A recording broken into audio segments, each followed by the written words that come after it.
Hi everybody. Before we start the episode, I just wanted to quickly thank you all for your support of the show. It's been really great to hear people's feedback and to see people playing the games themselves. If you want to help support the show, consider jumping on iTunes and leaving a review. Otherwise, you can tell a friend about us, or tweet about us, or kidnap people and force them to listen. This episode is an easier room, so if you wanted to try and run an episode for some beginners, like we are, this is a good room to start with. Alright, on with the show.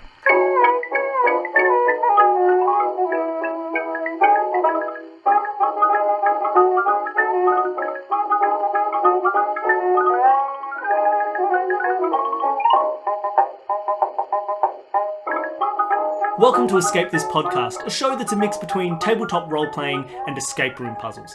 It's like telling scary stories around a campfire, except with a lot less murderers who've escaped and killed a hiker at this very spot, and a lot more six-digit combinations. Each episode, our puzzle master Dani takes two contestants through a room of her own creation that exists purely in her mind and on the pieces of paper in front of us all, and in front of you at home. And this episode, our two contestants are Greg and Stavros. How are you? Hello. Hello. Good, thank you. How are you? I'm well and ambivalent. Now, you two have not done this show before, obviously, but you've also never done escape rooms before. That's true. I have done escape rooms. You've done escape room? Yes. But you have done some tabletop stuff. We've done some tabletop stuff before, so the basic mechanisms you'll pick up very quickly. However, there are a couple of slightly different rules from the way that we play our tabletop games. Namely, you can't go around breaking stuff. That is never going to be part of a solution and will not get you out of the room. That was my entire solution. I figured I had to break it to you quickly. Damn. Okay. That's how I live okay. life, in fact. I just go around breaking things. Well, without too much extra introductions, Dani, if you'd like to get us started with the room, and we can move on from there. Now, I play tested this room. I won't be playing, but I can give helpful hints if you ever need them. Or unhelpful hints, in the form of terrible wisecracking jokes. Yeah, we know that you're somewhat beginners, so we might be generous. We'll see how much you need. Maybe you won't need any hints at all. I'm hardcore. All right. Let's get started. You wake up from a dreamless sleep, lying on the floor in the last place anyone wants to find themselves, the dentist's office. You shake yourselves properly awake and struggle to remember. You're quite sure you came in for some, standard outpatient work, but despite the lack of windows, you have a strong intuition that it's now nighttime. Something must have gone wrong. You quickly reach up to your mouths, but you feel no pain, no creepy post-anaesthetic numbness, not even any gauze stuffed against your gums. It's like no procedure was done on you at all. But you definitely remember Dr. Stevens lying you down in the chair and sticking the gas mask on your face. And speaking of Dr. Stevens, he's nowhere to be seen. You pick yourselves up and head for the door, but it's locked. And not just with a normal lock, but a small letter keypad. You've been to Dr. Stevens several times, but you've never seen this. It's like it was just added today, added just to keep you in. Your hearts begin to beat a little faster. You try to tell yourselves this is a simple mistake. Someone just forgot about you, and they'll show up soon, horrified at their mistake, and you can all laugh about it later. But you're not really convincing yourselves. You can't shake the feeling that when someone does show up, they won't be a person you want to see. You look around the room for anything that could help you get out. It looks like a standard dentist's office. In the center of the room is a long reclining chair for patients, with a wheelie chair beside it for the dentist, as well as a tray of instruments. Also, there is a small mobile sink. Coming down from the ceiling above this is a long piece of electrical equipment with a camera sort of thing at the end, and you recognize it as the X-ray machine. In the southeast corner of the room is the door, with its keypad. The northwest corner has a desk and desk chair with Dr. Stevens' computer. And on the wall beside it are two fancy degrees from different universities. The southwest corner contains a cabinet labelled First Aid, as well as a shelf of various gas canisters. In the final corner is a huge bench with books and model teeth at one end, and a real proper sink at the other. Now, with this bench, there's a significant amount of under-cupboard space. The area underneath the books has two swinging double doors that could open, and there's a small door underneath the sink. As you scan, one thing in particular catches your eye. In the mobile sink in the middle of the room, there's a large amount of blood, and you have no idea whose. It gives you the sense that you should probably try your hardest to get out of here. Just for a bit of extra fun, I've never been to a dentist, So all of my knowledge about the things in this room are from Google image searches. So if I've been inaccurate about anything in here, shut up. I'm doing my best. And very accurate. and stop making fun of her teeth. They're really bad, but it's fine. Gregory. Well, I'm really interested in how this hydraulic chair works, so I'm going to play around with that for a little bit. The reclining chair? Yeah. Well, it's a pretty normal reclining chair as far as you can see. There's a lever on one side that controls how reclined it is. It can go all the way from completely upright to completely lying down with very little force required. To be annoying, I am just going to press those buttons for a while. It's just one lever that will make it go up and down, but alright, so you are in the center of the room, tilting a chair up and down wildly for a while. Exactly. Stavros, what about you? The first thing that I'd want to check out is Dr. Stevens' computer. Mm-hmm. Just in case we can maybe open it and see what's going on. Sounds like a great idea. You move the mouse and of course the screen prompts you for a password. Blast. Luckily, there's a hint button, and the hint is my nickname. Can I have a look at his degrees? 1 degree is a DDS. Do you know what that stands for? Dental something. You're almost there. You're 1/3 there. It's a Doctor of Dental Surgery from Riverwood Dental School. The other is an MDent, which might be... Master of Yes. Dentistry. Yeah, from Demelac University. Now, I actually have images of those for you. I'm getting really worried about these universities. I've never heard of them before. Are they even in Australia? It's a little scary. Fly-by-nighters. Yeah. This dentist, just even though I've been visiting him for a very long time, seems dodgy to me. All right, you can have a read of what you see here for our listeners. Degree 1, DDS, Riverwood Dental School, Exelton University, Natura Ingenium Dissector. Awarded to Michael Stevens. Executed by Lauren Grant. So his name is Michael. I feel like that would be an interesting point. That does seem interesting. MS or something like that. Yeah. I know in our school people usually had abbreviations of their strange... Fortunately, you will not be required to just flounder around trying to guess various nicknames that Michael Stevens could have. Yeah. There will be something clear. Steve-O. Alright, degree 2. MDent Demelac. Esni Lexisnot Irioxi Puzrwa. What language does this strike you as? That is not Latin. That seems very strange, don't you think, Stavros? Let me have a look. I can't discern what kind of language that might be. Maybe it's Pig Latin. Awarded to Michael Stevens and officiated by Joaquim Diaz. Well, I mean, I think an important thing is that we need to discern his nickname eventually. Obviously, we don't want to be too stuck on that. But just having a look around the room, I might go have a look at the sink, teeth and books. Sure, so you're going to first the sink, in the non-mobile sink. Yep.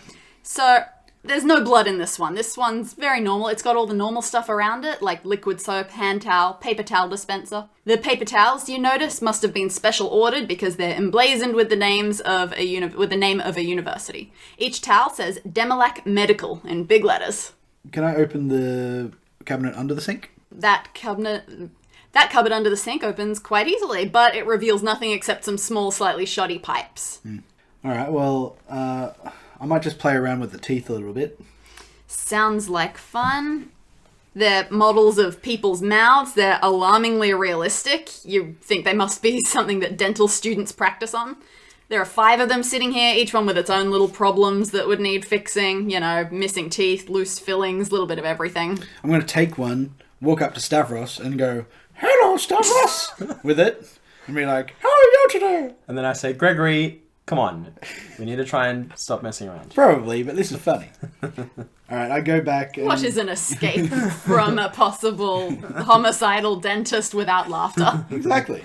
Stavros, anything that you want to look at? Well, first of all, I'd just like to, maybe just go up to the door and, That's a great idea. Turn the handle, see if it's locked. see if there's anything that, I think you might have mentioned the door was locked already. It is locked and it's got a funny brand new looking keypad with letters on it. So you need some sort of password to exit now. Yeah. What books are there? You can't really make heads or tails of them. There are heaps. Some of them are brand new, some are falling apart, some are library books. All of them way too technical for your understanding. If there's anything helpful here, you'd think that only a dentist themselves could possibly find it. I'm going to sequentially work through them, shaking them out to see if there's anything inside. Fair enough, but nothing falls out. Okay. It's a pretty bare room, isn't it? For a dentist's office, there's nothing really so far that we've seen. We haven't checked the first aid and gas yet. I have 15 things in my list of stuff that you can check out. I was just thinking about the desk of the dental tools. Yep, the Treya tools. Is there anything that might be useful for picking any kind of lock that's on the door? You're not really an expert, and you've just come out of anaesthetic, so your fine motor skills might be a little bit hazy. Okay, that makes sense. But most of them you recognise, the little scrapey bits, scratchy bits, pulley bits, little mirror, that sort of thing. But there are a few there that you've never seen before, and besides looking a little bit alarming, you're not so sure. I just realised me and Stavros woke up on the same chair on top of each other. It's... Look, you don't question how Dr. Stevens does his business. Creepy. Saucy. I like it. No adult themes. Alright, I'm gonna just go have a look at those gas canisters in the bottom left corner. They're smaller than you would have expected, almost like they're single use or something. They're all oxygen, nitrous oxide, nothing surprising. They're attached to masks that have scented filters on them, so the gas smells nice. There's half a dozen of them, and you read flavours like licorice, raspberry, rose, and coffee. New car smell. You press the little button on top of one of the canisters trying to activate it, but it doesn't work. And next to the buttons on all of them are a little small groove, like some sort of chip needs to be inserted before the buttons will work. Strange. And they don't want just anyone having gas. The first aid cabinet. Can I open that? I'm afraid it doesn't open. Ooh. There's no padlock attached, but there is an old-fashioned looking keyhole. The lack of the first aid cabinet being open and the locked door are very dangerous. Someone from OH&S should really check this out. I mean, you've got a bloody sink sitting there. I get the feeling safety isn't someone's priority. The dentist chair. Sure, the spinny chair that he would sit on. It's small and quite light, and its wheels move almost soundlessly along the floor. Its seat is on a swivel, so it can spin in both directions. What about the X-ray machine? Is there any kind of... Well, all the really complicated electronic parts are up on the ceiling, but the bit within your reach is the actual camera that would take the X-ray photographs of patients' teeth. Of course, this is very sensitive medical equipment. You can't just turn it on. It requires a password. That's fair, considering it's radioactive. Yeah. Well, sounds like we have a number of passwords to figure out. There are a couple. But we have one hint of one, and if computer safety has taught me anything, it's that most people these days use really bad passwords. You will not have to guess the password. You will find it. I type in password 1, password 2, guess, login, password 3. This continues for a few hours. If I lay down on the chair, on the main... The patient's chair. Do I see anything on the roof? No, you're pretty much looking straight up into the X-ray camera. There are still a couple of little things around the room that you haven't looked at. Well, Stavros, you can check out the bloody sink. You edged nervously towards the bloody mobile sink. Yes. As you saw, there's a whole heap of blood in there, and just looking at it makes your skin crawl a bit, but what you didn't notice before was that someone has gone to the effort of writing a word in the blood. The letters are blocky, the way numbers appear on a calculator, and it says S-P-I-N-I-S. Spinus. I'm going to go over to the desk again. Which desk this time? The computer desk. The computer desk? In the corner. Well, looking around that desk, you now notice something that was sitting beside the computer that Stavros missed. It is a single X-ray image of someone's mouth. Their teeth look fine to you, but what do you know? A small sticker has been fixed to the bottom of the image with a series of numbers handwritten on it. So there's a big 4, a big 5, and a little 0 on the first line. On the second line, there's a big 9, a big 0, and a little 0. And on the third line, there's a big 1, a big 8, a big 0, and a little 0. Could those little zeros be degrees, do you think, Stavros? I don't know. They could be. I wouldn't think so. I'd feel like these might be some kind of... They're very strong angles. Yeah. Yeah, what that would make 45 degrees, 90 degrees, 180 degrees. I'm with you on this one, Gregory, as well. I look around the room looking for things that we can turn. All right, so things that have degrees associated with them. This is your job. Degrees. Yes, there are degrees. There are not 45 of them though, nor 90, nor 180. So what do you think? I'm going to go out to each of the degrees anyway and try and turn them on the wall. You could do so. I mean, they're hanging off little strings, so it's not that successful. All right, well, I'd take them down and check out their backs while I'm at it. You're welcome to do that, but you don't find anything interesting. Yeah, you turn them 180 degrees and they just fall. Whilst Gregory is looking at the degrees, my first instinct is to go to the dentist chair, because I feel like that can be angled, you know... For the patient or for just the normal... For the wheelie patient. chair. The patient's the reclining patient's chair. The long reclining chair. All right. And angle that at a 45-degree angle and see what happens. All right. Can you give me a description of how you would do that So exactly? I go over to the little dial Yep. with the buttons that control the chair and just start fiddling with it. So you know how most computer chairs work, where you sort of pull a lever, but you have to use your own momentum or push to make it work? It's the same sort of thing here. Okay. So if you pull that, which is 45 degrees to you? So if Because the straight out flat is 180. so the chair and then the back is about... So you need to crunch your body tighter. Yeah, and you make got it, make it like that. Okay, Yeah. yep. So All right. The chair doesn't really want to go that way, but with a bit of force, it does go there. Okay. Go on then. You successfully push the chair to 45 degrees. Now I have a slightly sore back. Leaning forward to... I mean, your dentist's going to enjoy it, but your chiropractor not so much. Okay, so now that I've angled the chair to 45 degrees, I think, okay, well the next number is 90 degrees, so angle it back to a perfect right angle. Your back feels a bit more relief at this, and Yep. the chair goes back to a more comfortable position.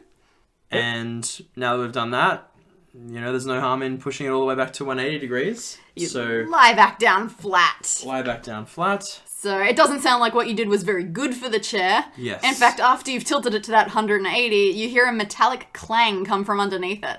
You duck down to look, and you see that from some hiding spot in the bottom of the chair, a tiny spanner has fallen out. That's a good find. Add it to your inventory. Yeah.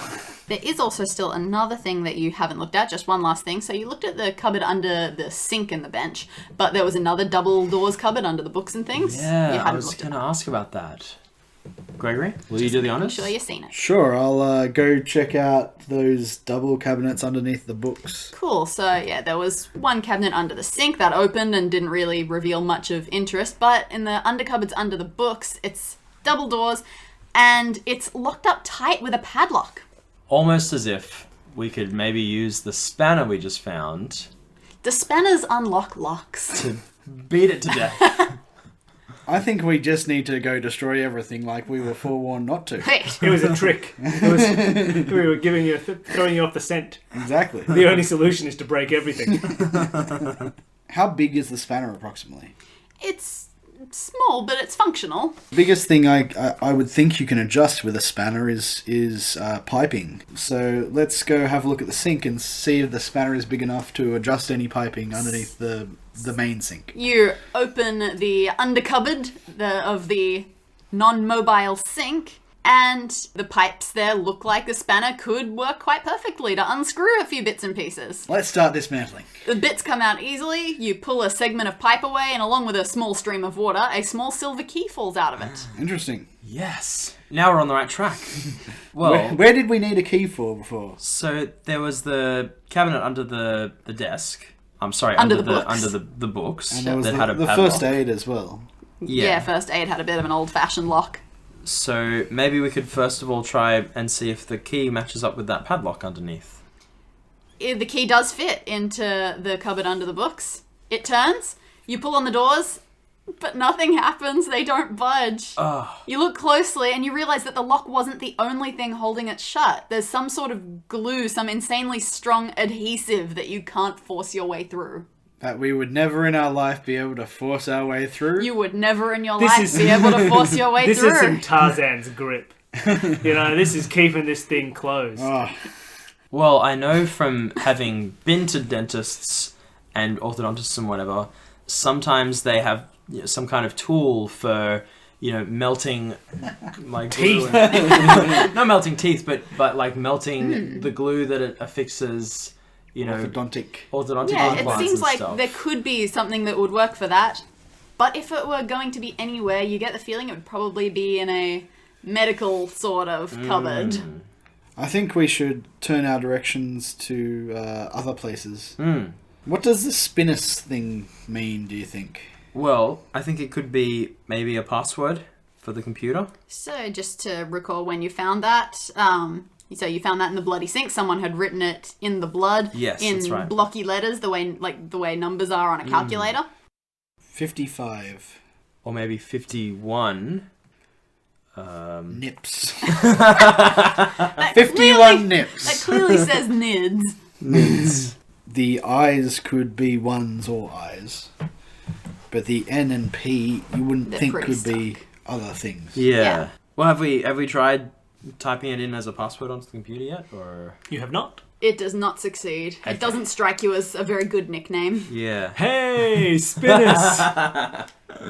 That's a good point. It doesn't seem relevant to the X-ray machine, but even having said that, I'd like to try fiddling with the X-ray machine and see if I can. You can. It's a struggle. It just seems to require a password that you Yeah. do not yet have. Okay, I understand. You were very close with your first thoughts with this number. Yeah. You turned it upside down and broke it into numbers and letters, Yeah. but you don't need to turn it upside down. Alright. 5, 1, 1. 1, 5. And then we have a P and an N. You also do not need to rearrange it. Maybe like 5P, 1N, 1, 5. You want to try that on the X-ray machine? Does not work, I'm afraid. What words can you see in that are real words? Pin. Spin. Spin is. Spin 15.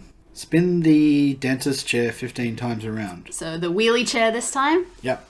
You spin the dentist's wheelie chair around exactly 15 times. Spinning it that much loosens the whole seat like it's unscrewing, and as it whirls around and around, something comes flying out of the bottom of it. It's a rolled up piece of paper. Ah! You unroll it and read the words, door release, look for the hotspot. I feel like at this point I'd give Gregory a big high five for getting this far. Alright, let's make a sound effect. Yes. So that was door release. Door release, Door release, look for the hotspot. look for the hotspot. So as a cricket fan, If you say so. we're probably going to need to find a thermal camera which has hotspots for the keypad.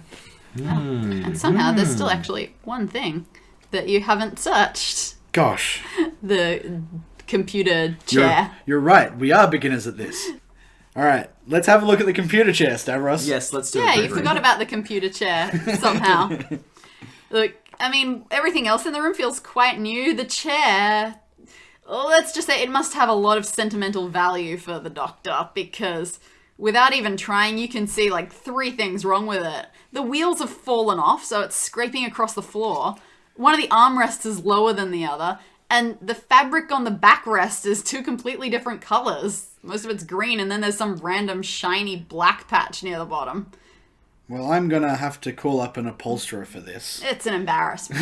It offends your eyes. Well, the tiny black little spot thing, let's see if that peels off. No, it's pretty firmly stitched in. All right. It's not a... It's like attempting to peel it off would be a breakage, and therefore against the rules. Oh, gosh. It's just part of the chair now. You've got to live with it. These people. Ridiculous, am I right, crowd? Okay, now I think you've observed everything, so everything is now up to you to either relook at or take actions. Like maybe that language we couldn't quite figure out what it was. Maybe there's something more to that. The one from Demolac Medical. Yes. Maybe something rearranged. They were some oddly gibberish words. Yeah. What were they again? What was the first word? Iskni, Iskni. lek cessnot, eriux, Yeah, have fun with these pronunciations. pusravenois. Pus raven noise. Ah. You know, it always bothers me in the morning. There's a crow, it's very sick, and it screams, it's making all this pus raven noise. You're embarrassing. Don't worry, I'll cut it I down. know. What would they say backwards? For those at home, Stavros has turned the phone around. He turned the phone upside down to read the words backwards. Well, I don't know. Okay. Everybody laugh. Everyone laugh at Stavros. It's easier for me. No, it's wonderful. In see See? Ing. Seeing? What was that, Ooh. Greg? seeing. So what have you done there? You've turned... We've reshuffled. We've no, hold on. We've taken the first 3 letters and set them backwards, And you flipped them. and the last 3 letters and flipped them, And you got seeing from izgni. and gotten seeing. That's a word. So the next one presumably would end in... Maybe if the word's all cut in half. Let's go with ton. It will end in ton. Snot. So ton, T-O-N. No, that doesn't work. S Are you sure it doesn't work? Eskel... Eskel Seskel... tons Skeleton. Eskel. Try writing that out and seeing if that helps you at least sort of Skeleton? unscramble. I think it has Ooh. something to do with skeletons. Skeleton. So Spooky, scary skeletons? You never Send know. shivers down your spine. Scary Save that for our meme room. Is that a meme or is that just Seeing you? skeletons. Seeing skeletons. I'm going with skeletons too on this one. And what was the third gibberish? It looks Yeah. like requires. Yeah. I feel like super Supervision. Supervision. super. So, what this was them reading the foreign language quote on degree number 2. Seeing skeleton requires supervision. It seems like this degree, this master's degree, isn't actually a degree at all. Yeah, who is this dentist? Where did he get these degrees? I've heard of this. Yale, the Society of Skeletons, I think it's called. Oh, Skull and Crossbones Society, that's it. Yeah. For the full gratification of people at home, that puzzle, you actually take each syllable of the word and swap it around. Seeing from izgni. Or you guess wildly with the letters you see in front of you until you figure it out. There is that. too. That seems like the best approach. And the fun little fact there is Demolac is the same process done to the word medical. Demolac medical is just medical. Ah. Now we just need to do it to the words Michael and Stevens. They don't seem like they make sense to me. Well, for what it's worth, you do now have a pretty major clue that you can work with. However, nothing in this room is without purpose. So, degree number 2 you've now used. Degree number 1 is still useful. Natura ingenium dissecta. Is actual Latin. That is actual I Latin. know. It is the start of a Nature- real Latin phrase. Nature Can't remember it off the top of my head, but I think it was grim. genius. Nature's genius. You are not expected to know Latin to solve any of these puzzles. Translation I think of we Latin. can all go to Year 7 Latin here. Quintus est puer Romanos means Quintus is a Roman boy. Thank you, Gregory. Yeah, that's right. Suddenly, Quintus, the Roman boy, jumps out of the sink. You summoned me! Executed by Lauren Grant. Awarded to Michael Stevens. Riverwood Dental School. Exelton University. Considering Demolac didn't exist, I'm You're skeptical about I'm Riverwood. having very skeptical thoughts about Exelton University. Is there any kind of anything behind the executed by or the Lauren Grant? You know, like something about those. It does sound like very specifically chosen words, doesn't Yeah. it? Michael Stevens was executed by Lauren Grant. Oh, And now God. she'll get you too. Clue? Those... It didn't really matter who executed it. What mattered was that the first word was executed. Dr. Enamel. The first So letter the of first each line. letter of each line on this degree. So first line is DDS. Second line is Riverwood Dental School. And then Exelwood. Yeah, Exelton University. Exelton, sorry. Blah. Natura, whatever. Awarded to Michael Stevens. Executed by Lauren Grant. Dr. Enamel. That seems like it might be a nickname to me, Stavros. Yes. Why don't we His teeth try have that? enamel. Right! And doctor's like a name you could call someone. Who's a doctor? Alright, I'm going to go to the computer and enter Dr. Enamel. You successfully log in. I feel like that requires another high five. Another high five for everyone. Right away, a text document pops up. It appears to be a couple of Dr. Stevens' patient notes. You see Erickson, upper central incisor crack. Mulvis, upper second molar root canal. And Wussel, lower cuspid crack. It sounds like these are not so much afflictions, but procedures. Like, it sounds like the doctor's gone ahead and done these things to these people. You think that he gave Erickson an upper central incisor crack? Yes. Oh no. That's it, Stavros. We're going to have to pull out each other's teeth. Well, there's a whole tray of dental. Does that count as distraction, Dani? It has in the past. Occasionally I've allowed such things, but... Do these descriptions, would they happen to... Well, I wouldn't mind having a look at these different molds of the teeth. Oh, the model teeth that The were model sitting teeth. next to the books. Just in case they, if Might there's match any, up. If there's any correlation between... You have a look, and right away you do find one of those model teeth that has an upper central incisor crack, just like the Erickson note on the computer. So one of its incisors right up the front has a crack. You pick it up to get a closer look at that damaged incisor. As you do, two things happen. First, you get a whiff of a fruity smell. And second, the damaged incisor falls out of the gum onto the bench. Which Try as you might, it won't go back in. which fruity smell? Oh, it's hard to identify, but Like definitely tropical? a fruit. One of those mystery fruits. You've still got a bit of the anaesthetic brain going. Your sense of smell hasn't fully recovered. It's like juicy fruits. You don't know what it is. Yeah. I'm going to have a look at this tooth which fell down.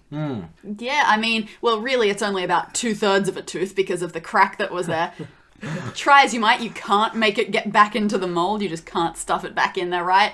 And I guess that's why you're not a dentist. But apart from that, I don't know, it's just a small, curved sort of rectangle thing, quite flat. Toothy. I'm going to pop that down in our inventory. I like it. I wonder if this dentist ever installed Jaws-style teeth on anyone, because that would be really cool. That would be really cool. Then you can chomp your way out of the wall, out of the Exactly. room. Come on, let's go, let's go. Have a look at the other teeth, just make sure that they don't... The other ones don't seem to match the records you saw on the computer. It seems like you got lucky. Erickson was the first one you read, the first one you tried, and it worked. Worked for what, Dani? Worked for what? I feel You added to your inventory. we seem to have, just one X-ray. I'm just wondering, would there be any correlation between that tooth we just picked up? It doesn't seem to be a match. Okay. Does the X-ray match any of the other documents? It does not. Alright. So what did you know about this tooth? What were the two things you knew when you saw this tooth? You saw what shape it was, and it's got a fruity smell. We're gonna go have a look at the gas, and... Why are you going to have a look at the gas? Because it's fruity. And because one of the gas bottles had a fruit flavour. The gas canisters were scented, or the masks were scented. Thank you, Gregory. So just to recall, you go back to those gas canisters and there were ones like licorice, raspberry, rose, and coffee were the flavours you saw. Maybe raspberry is the one that we were smelling on the tooth before. That is a fruit.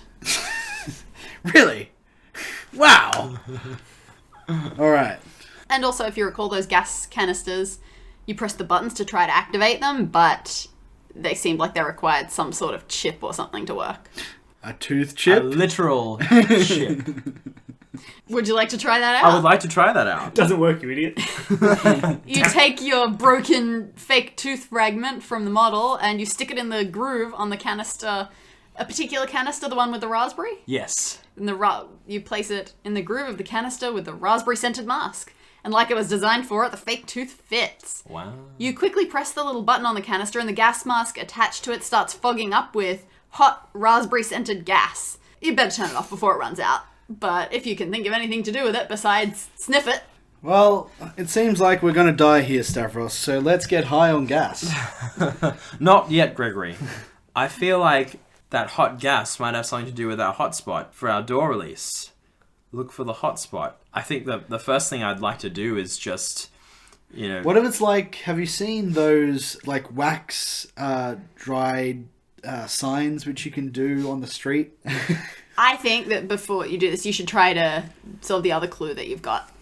Because otherwise you'll be searching around. Seeing skeletons requires supervision. Supervision. Seeing skeletons requires supervision might refer to the X-ray, because you use an Yeah. X-ray to see a skeleton. Like literal supervision. Oh, nice. Like supervision. Cutting that word in half. Supervision. What was the password needed for the X-ray? It needed a password. It did need a password. So let's try inputting supervision. That password is correct. All right. Wow. But before you can start pressing buttons on the X-ray camera, the little screen flashes with some words. Procuring image in 5, 4, 3. Before it hits 1, you back away, not wanting a massive dose of radiation. It takes a photo of what? You're not sure. Then you hear it take another one, and another one, and another one. It takes 5 photos. When it finally stops, you slowly approach it again, hoping it's finally cooled down. And you see that the screen now has little pictures on it, little screenshots. And it looks like it took some X-ray images of the bench and cupboards in front of it. To your immense surprise, according to these images, inside the locked undercupboard, there is a person. You take a closer look at those pictures, and in each of them, the person is holding up some fingers. In the first one, they're holding up 6 fingers. Then in the second, 1 finger. Then in the third, 7 fingers. Then 7 again in the 5th picture. In the 4th picture, they're not quite holding up any fingers. It looks more like they're pointing.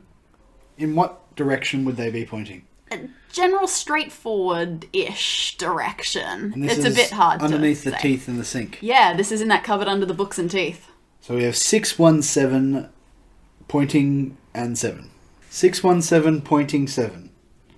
Could that perhaps be the code for our door? Pointing. So the cupboard is here, and the skeleton is in the cupboard, and it's pointing straight forward. It's probably not a skeleton, it's a like per person. se, Yeah, it is. because each photo they were doing something different. Yeah. There's a skeleton inside of a human person. I feel like they're pointing towards the door. 617. Oh, 617.7. Point! This makes sense. 617.7. 0.7. What on earth could that number mean? What could it be? What type of lock was on the first aid cabinet? An old-fashioned Key. key lock. An old-fashioned. It was a whiskey. That's the key. Alright. I'm thinking the gas canister, how it emitted a hot gas. Would that perhaps be hot enough to melt? Well, I guess it doesn't really matter that now that we know what's in the It's safe. fair enough. You give it a try, but Wait, now that you know there's a human person locked in there, you don't need to open it anymore. There's there's no rush, okay? We're the priority here. 617.7, could that refer to a book? A chapter reference of a book. Even in libraries, they use Dewey. number Yeah. reference systems. Yeah, the Dewey Decimal. Yes. Now, listeners, you might not know this about me, but I don't spend much time reading. Lies, Gregory. Don't be so modest. well, scanning the spines of the books, you actually find a library book on there with 617.7 on the label. Well done, Gregory. It must be the Dewey Decimal number for dentistry. This particular book is full of pictures of dental instruments, both the common ones and ones you've never seen, and only after a very significant search, because you know that something important must be in here now, one catches your eye. It's an old-looking device. Looks like a cross between a hook and a corkscrew, and it's called a dental key. Doesn't look like any key you've ever seen, but Alright, let's have a look at the dental tool. the instruments. Yeah. There is one that looks like a newer version of that dental key. Let's grab it and try it on the first aid cabinet. It takes a few tries because, it's not a real key. It takes a bit of wiggling, but eventually the cupboard swings open. Inside, you mostly see typical first aid materials like Band-Aids, alcohol wipes, and the like. But behind those are a few stronger things. You got your heavy-duty bandages, your painkillers whose names you can't pronounce, and you've got some industrial-strength solvent. Well, solvent obviously is something which Stavros might have been referring to when he was trying to melt the glue before. Yes. So, let's grab the solvent. I shove Gregory out of the way and grab the solvent and go, it's mine! My precious! I drink the solvent. We'll never free him. So what do you do with the solvent? Gregory and I, both together as a team, holding each other's hands, walk over to the... Skipping. skipping merrily over to the safe And It's not a safe, it's a cupboard. Oh, it's a cupboard. So we apply the solvent to the glue, to the super glue that was Sure, sealing you put it all over the doors and you watch as the glue melts away. Immediately the doors fly open, almost hitting you, and the person trapped inside comes rolling out. To your shock, it's Dr. Stevens. He's weak, he's shaking, and there's a strip of tape covering his mouth. I knew you weren't a real doctor.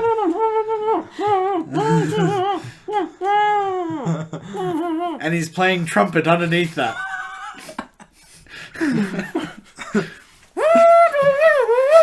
I immediately try and, tear You tear the tape off his Tear the mouth. tape off of Dr. Stevens' He mouth. starts gasping, and in a very breathy voice, he says, "Oh, she didn't hurt you."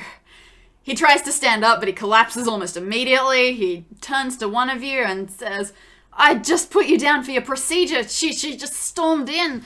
She attacked me, stuffed me in my cupboard, and said she'd be back with her friends later. How long has it been? We've got to get out of here." I am a little bit shocked and speechless, but I asked Dr. Stevens, how can we get out of here? Oh, he shakes his head and he starts sort of babbling a little bit, saying, "Look, just help get me out before she comes back. She did something to my door. I don't know what the password to that lock is." I backhand him. Gregory, You do so. Gregory, snap out of it. Your slap starts to have a bit of an effect on him. He wipes the sweat off his forehead and he points to one of the other books on the bench above him. She grabbed that one right before locking me up. I don't know why she wanted it, but I heard her reading a few words aloud. You hand him the book that he's referring to, and he faintly flickers to a page towards the end. You read the first couple of sentences on the page. Often, only every third issue that comes up is relevant. In dentistry, a patient's third complaint will be the most important. In carpentry, the third mechanical oddity is the first that needs fixing. I think the first thing to point out would be violence is a means to an end. That's what the backhand came up with a solution for us. That's it. You need some clues, you just slap people. Yeah. So the book is saying that the third complaint is the most important. The third. So the desk chair still hasn't been used, and it has many faults. 3, in fact. It has very worn fabric. It has grinding, like it's missing wheels. Yep, so as I said, it was missing its wheel, so it grinded along the tiles. Mm-hmm. One of its armrests was, I think, lower than the other. Mm-hmm. And it has this mismatched, funny, shiny black fabric. What would happen if we gassed that fabric with the strawberry gas? Why would Raspberry you gas some fabric? Well, because it might be thermoreactive. Ah, so the hot gas, you'll get a reaction from the Yeah. Like fabric. your old Tarzo thingies. Yeah, when like you the were- little, you'd rub them and I they'd did change. used to have some Exactly. collectible cards where if you rubbed things, it revealed secret messages. You want to try that? Yeah, let's try that, Gregory. Alright, we try that. Almost instantly, the fabric begins to change, and it's as if the blackness is fading away, giving rise to real colour. Words are forming, not quite words, letters. There's a really long string of letters.